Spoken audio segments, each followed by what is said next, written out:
ආයුබෝවන් මං අද කියලා දෙන්නේ ලංකාවේ හැමෝම නොමිලේ ටීවී බලන ෆ්‍රීසෙට් නාලිකාවට අලුතෙන්ම චැනල් පහක් එකතු වෙලා තියෙනවා. ඒ චැනල් පහ ගැනයි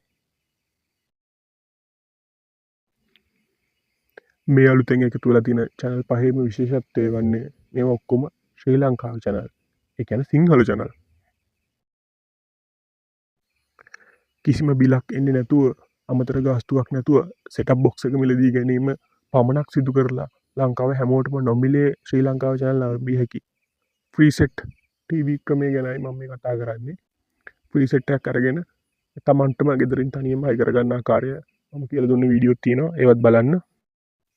කිසිම අමතර ගාස්තුවක් නෑ. සෙටප් බොක්ස් එක මිලදී ගැනීමේ ගාස්තුව විතරයි. මමත් අරගෙන අවුරුදු දෙකක් වෙනවා. අදටත් කිසිම ප්‍රශ්නයක් නැතුව හොඳට වැඩ කරනවා. අපි වැඩි කතා නැතුව අද වීඩියෝ එකට යමු. අලුතෙන්ම ෆ්‍රීසෙට් එකට එකතු වෙලා තියෙන සිංහල channel පහ මොනවාද කියලා බලන්න.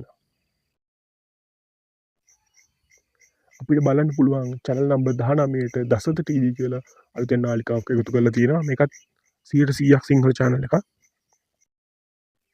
මේ නාලිකාව තියෙන්නේ නම් සාමාන්‍ය channel එකක් විදිහට screen එක 720 screen එකක් තමයි තියෙන්නේ. බලා ගන්න පුළුවන් අපිට.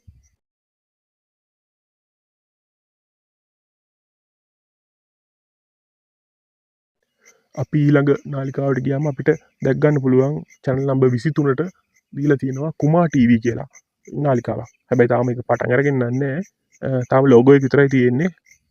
මේක නම් HD quality එකෙන්ම විකාශනය කරන්න තමයි ලෑස්ති කරලා තියෙන්නේ ෆ්‍රීසෙට් සමාගම. ස්ක්‍රීන් එක 1280 ස්ක්‍රීන් එක තියෙනවා. ඊළඟ නාලිකාව ලෙස channel number 25ට දාලා තියෙනවා ITV කියලා නාලිකාවක්.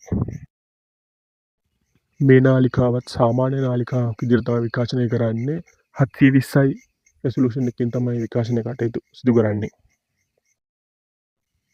ඊළඟට අලුතෙන් එකතු වුණු නාලිකාව තමයි channel number 28ට talent TV කියලා නාලිකාවක් අලුතෙන් එකතු වෙලා තියෙනවා.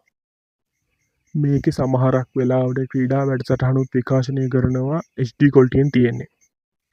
ඊළඟට අවසාන වශයෙන් එකතු වෙලා තියෙන අලුත්ම channel එක තමයි channel number 30ට 3 Vision TV කියන channel එක. මේක POTV වල එහෙමත් ඉස්සරින්දම තියෙන channel එකක්. මේකේ resolution එක සාමාන්‍යයෙන් 720 තමයි. කියන්නේ normal screen එකක් විදිහට තමයි අපිට වීඩියෝ එක ලැබෙන්නේ. ඔය channel පහ තමයි preset එකට අලුතෙන්ම එකතු වෙලා තියෙන channel පහ. ස්තුතියි වීඩියෝ එකත් එක්ක රැඳී සිටියට.